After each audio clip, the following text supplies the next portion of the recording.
আসসালামু আলাইকুম প্রিয় দর্শক, আজ আমি আমার ব্যাচেলর আপু এবং ভাইয়াদের জন্য খুব মজার এবং সহজেই ভুনা খিচুড়ি রেসিপি শেয়ার করব। সেজন্য আমি চুলায় একটা প্যান দিয়েছি আর এখানে 1 কাপ পরিমাণ দিয়েছি রেগুলার খাবারের তেল। 1 কাপ দিয়ে দিলাম পেঁয়াজ কুচি, তারপর এটাকে পেঁয়াজ বেরেস্তা করে নিচ্ছি। বেরেস্তা করে আমি উঠিয়ে নিচ্ছি। এই একই তেলে আবারও দিয়ে দিচ্ছি আরও 1/2 কাপ পরিমাণ পেঁয়াজ কুচি। পেঁয়াজটাকে আমি হালকা করে ভেজে নিচ্ছি আর এখানে দিয়ে দিচ্ছি কিছু গরম মশলা। এখানে আছে তেজপাতা, কালো বড় এলাচ, দারচিনি, কালো গোলমরিচ, ছোট এলাচ। তারপর এটাকে হালকা করে ভেজে নিয়েছি। আর 1 টেবিল চামচ দিয়ে দিচ্ছি আদা বাটা, 1 টেবিল চামচ দিয়ে দিচ্ছি রসুন বাটা। এটাকেও আমি একটু নেড়ে নিচ্ছি আর এই মুহূর্তে আমি লবণ দিয়ে দিলাম 1 চা চামচের মতো। তারপর আদা এবং রসুনটাকে নেড়ে এখানে 1/2 টেবিল চামচ হলুদ গুঁড়া, 1 টেবিল চামচ লাল মরিচের গুঁড়া, 1 টেবিল চামচ ধনিয়ার গুঁড়া, 1/2 টেবিল চামচ দিয়ে দিলাম জিরার গুঁড়া। তারপর অল্প করে পানি দিয়ে মশলাটাকে কষিয়ে নিলাম। কষিয়ে নিয়ে এখানে মুরগি দিয়ে দিচ্ছি। মুরগির মাংসটা আমি রেগুলার কাট থেকে একটু বড় সাইজ করে কেটে নিয়েছি। তারপর এটাকে কষিয়ে নিচ্ছি আমি 5 মিনিটের মতো। 5 মিনিট পর ঢাকনা খুলে আমি আবারও নেড়ে নিচ্ছি।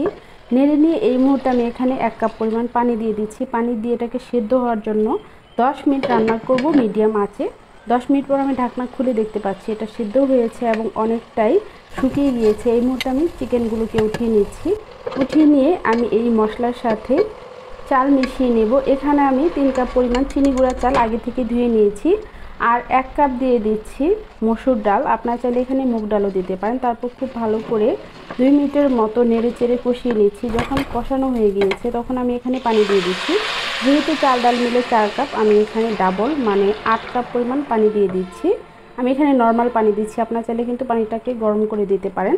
তারপর আমি লবণ দিয়ে দিচ্ছি আর এই মুহূর্তে কিন্তু লবণ একটু চেক করে নেওয়া যাবে যে লবণটা হয়েছে কিনা। আমি একটু চেক করে নিচ্ছি, পারফেক্ট হয়েছে। এবার আমি ঢাকনা দিয়ে ঢেকে এটাকে রান্না করব। যখন দেখব এইভাবে টকবক করে ফুটছে তখন আমি চুলার আঁচটা মিডিয়াম করে দিয়েছি। মিডিয়াম করে নেড়ে চেড়ে দিচ্ছি। নেড়ে চেড়ে দিয়ে আমি আবারও ঢাকনা দিয়ে ঢেকে রাখছি 10 মিনিটের মতো।